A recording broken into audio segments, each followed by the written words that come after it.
সঞ্জয় কি বলছে এই ভিউর জন্য 3:30টার সময় উঠেছে সকালে। আমরা 4.5 ঘন্টার মধ্যে এন্টার করে ফেলেছি আই লাভ মিরিকের সামনে। আরে গাছটাই দেখো সামনাসামনি দেখা যাচ্ছে না, পুরো ঝাপসা হচ্ছে, পুরো ঢেকে ফেলেছে। আর পুরো হাতের মধ্যে মেঘগুলো লেগে যাচ্ছে, সাদা সাদা হয়ে আছে এই দেখো। আর তোমরা এখানকার আগে ভিউটা দেখে নাও, নেপালের ফ্ল্যাগ।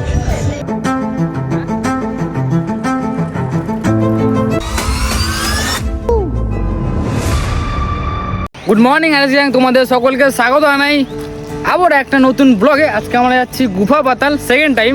আমি আর Sanjay north Bengal MT member group থেকে কেউ আসেনি, ঠিক আছে? সবাই কেমন আছো? ঠিক আছে, লজ্জা লজ্জা পাচ্ছে তো বৃষ্টির জন্য কেউ আসেনি। এই মোড়টা তো তোমরা সবাই চেনো যারা কার্সিয়াংয়ে ভিজিট করতে দেখো সপ্তাহে, ঠিক আছে? তোমরা এখানকার জাস্ট ভিউটা দেখো। সবাই মাত্র বৃষ্টিটা থামলো, আমরা সেই জন্যই বৃষ্টির মধ্যেও রেনকোট পরে বেরিয়েছি, কিন্তু আমাদের এই হিরো আলম তো রেনকোট পরেনি, ঠিক আছে? ভিজে ভিজে চলে এসছে, পুরো দাড়ি ফাড়ি কেটে এসছে, সে হ্যান্ডসাম লাগছে দেখতে। আর তোমরা এখানকার আগে ভিউটা দেখে নাও, কার্সিয়াংয়ে আজকে দারুণ ভিউ লাগছে। তোমরা যেখানেই থাকো না কেন অবশ্যই চলে আসো আজকে কার্সিয়াংয়ে ভিজিট করার জন্য। এখন হচ্ছে বাজে 8:30 টাইম আপডেট। আমরা এখন এসে পৌঁছেছি মিরিক রোড। মিরিক রোড তো আমরা ধরে নিয়েছি মিরিক টার্নিংয়ে। দেখো বৃষ্টির জন্য রাস্তাটা বেশ ভালো লাগছে দেখতে। ইয়ো এই তো খাড়া এখন থেকে শুরু, খাড়া তো অলরেডি শুরু হয়ে গেছে। মেন আমরা টার্নিংয়ে দাঁড়িয়ে আছি। এই রাস্তা দিয়ে কার্সিয়াং বাংকুলুং গ্রামে যাওয়া যায়, যেখানে গ্যামান ব্রিজ আছে, ঠিক আছে? তোমরা যদি সোজা আসো, আসার পরে একদম সোজা চলে যাবে, তাহলে এই রোডটা ধরতে পারবে। আমরা যাবো এখন সোজা। আমাদেরকে 10টা-11টার মধ্যে মিরিক পৌঁছতেই হবে। মেঘের ভেতরে আমরা এন্টার করেই ফেলেছি। এই দেখো পুরো বোঝা যাচ্ছে, খুব সুন্দর লাগছে। এই সামনে পাইন ট্রি, আমি দেখিনি। এই দেখো দেখো আমরা শিলিগুড়ি থেকে 51 কিলোমিটার ক্রস করে ফেলেছি, মানে এখান থেকে শিলিগুড়ি ডিস্টেন্স 51 কিলোমিটার। আমরা দুজনে এসেছি খাপড়াল মোড় হয়ে, ওই অলমোস্ট 45 কিলোমিটার আমরা ক্রস করে ফেলেছি। আমরা I love Mirik visit point থেকে মাত্র ওই 2 কিলোমিটার পিছিয়ে আছি।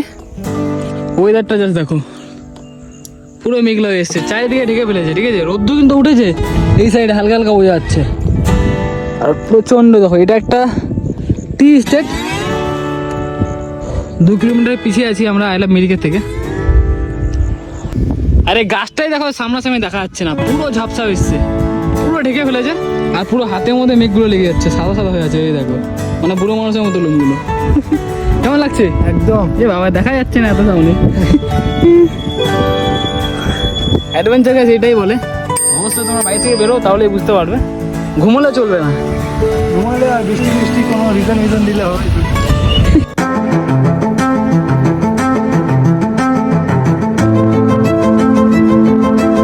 আমরা 4.5 ঘন্টার মধ্যে এন্টার করে ফেলেছি আই লাভ মিরিকের সামনে। এখান থেকে গুফা পাতাল অলমোস্ট 18 কিলোমিটার বেঁচে আছে, আর 2 ঘন্টার মধ্যে আমরা পৌঁছে যাবো। ওয়েদার পুরো চেঞ্জ একেবারে। দেখো টাইম তো অনেক হয়েছে, আমরা ম্যাগি খাওয়ার জন্য দাঁড়িয়েছি, সুপ অর্ডার করেছি। আর এরই মধ্যে ওয়েদারটা চেঞ্জ হয়ে গিয়েছে, রোদ্দু উঠে গেছে, ঠিক আছে? গরম গরম ভাব লাগছে। এই সাইডটা কতটা সুন্দর লাগছে দেখতে। ওদিককার টাওয়ারগুলো দেখো, সেই লাগছে একদম পাতাপাতি। আমরা থুপ্পাটা অর্ডার করেছিলাম, দিয়ে দিয়েছে, ঠিক আছে? এবার এটা খেয়ে আমাদের সাথে দেখা হচ্ছে ডাইরেক্ট গুফা পাতাল। আর কোথাও দাঁড়াবো না, ঠিক আছে?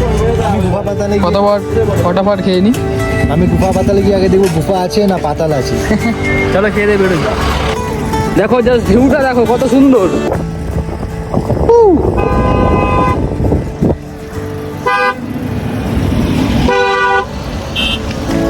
এখানকার ওয়েদারটা জাস্ট দেখো, পুরো ক্লিয়ার।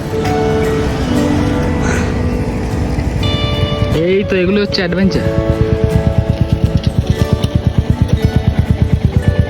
এই দেখো সঞ্জয় কি বলছে এই ভিউর জন্য 3:30টার সময় উঠেছে সকালে। আর এখানে ভিডিও চলছে, হ্যাঁ, ইনস্টা 360-তে। এনজয়, অনেকদিন পর এরকম ভিউ দেখতে পেলাম। এই যে এখনই চেঞ্জ হয়ে গেলো, এই দেখো পুরো মেঘ উড়ে উড়ে আসছে। আর এখানকার ভিউটা দেখো, পুরো পাহাড় ক্লিয়ারলি বোঝা যাচ্ছে, একেবারে দারুণ। আমরা এখন এসে পৌঁছেছি মিরিক লেকের সামনে, মানে ওয়ে টু মিরিক লেক। আর বেশি দূর নেই, 1 কিলোমিটার এদিক দিয়ে রাস্তা।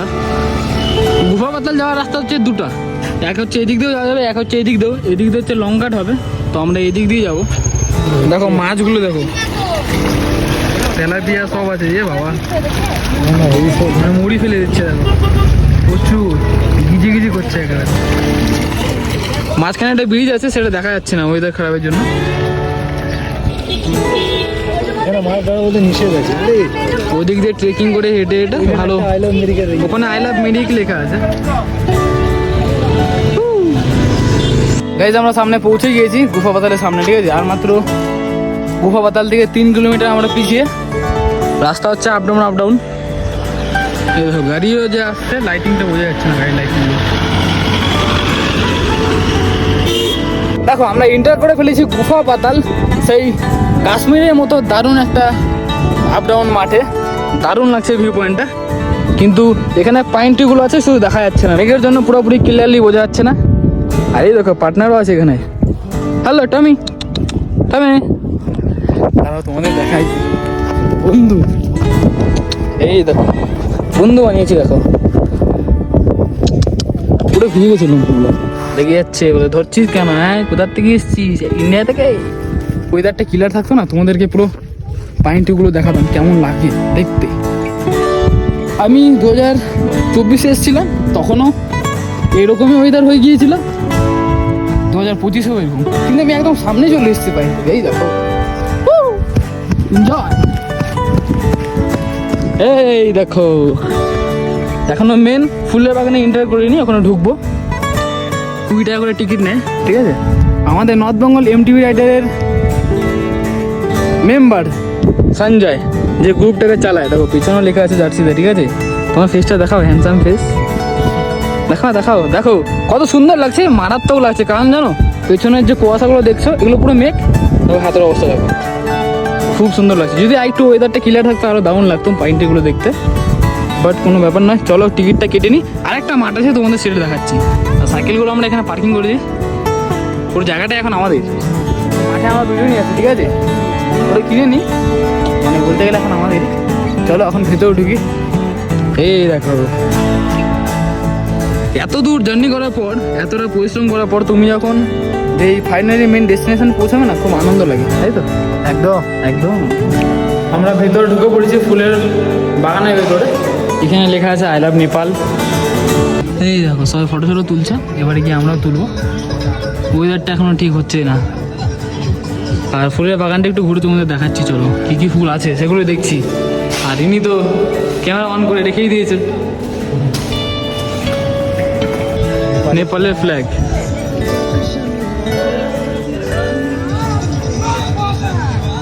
আর এখানে আছে আই লাভ নেপাল। যখন এসেছিলাম তখন এটা বানাচ্ছিল, এটা কমপ্লিট হয়ে গিয়েছে। চলো 1-2 ফটো তুলে নিই, ঠিক আছে। যেরকমটা ভেবেছিলাম ফুলগুলো একটু ঝরেই গিয়েছে, পড়ে গেছে। দেখো এগুলো তো নেই, আর এই সাইডে গেছে পিঙ্ক কালার।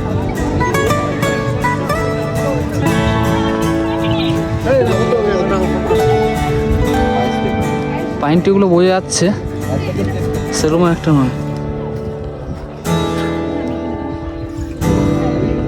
তোমরা যদি চাও পিছনে যে দেখতে পাচ্ছ রিলস বানাচ্ছে, এসব তোমরা রিলসও বানাতে পারো, ঠিক আছে। গানে নাচছে। যাই হোক এখানে আবার ক্যাম্পিং এর ব্যবস্থা আছে, যদি চাও পার্সোনাল ক্যাম্প নিয়ে এসেও করতে পারো। বেশ 4টে বাজতেই চললো, ঠিক আছে। ওয়েদারও প্রচণ্ড খারাপ হচ্ছে, হাত পুরো জমে আসছে। আমরা বেরোবো এখনই। আর আমাদের এখানে গাইস আর পারা যাচ্ছে না, মিরিক আমাদের এখান থেকে আর মাত্র 2 কিলোমিটার হবে, ঠিক আছে। আর পারছি না। একটা রেস্টুরেন্টে দাঁড়ালাম, এখন কিছু খেয়ে দিয়ে বেরোবো। আর গুফা পাতাল থেকে হাত পুরো জমে গেছিলো। গুফা পাতাল থেকে আসার সময় প্রচণ্ড বৃষ্টি শুরু হয়ে যায়, এখনও পড়েই যাচ্ছে বৃষ্টি, ঠিক আছে। সেই জন্য রেনকোটটা পরা। তো চলো গাইস দেখা হচ্ছে নতুন একটা লোকেশন নিয়ে।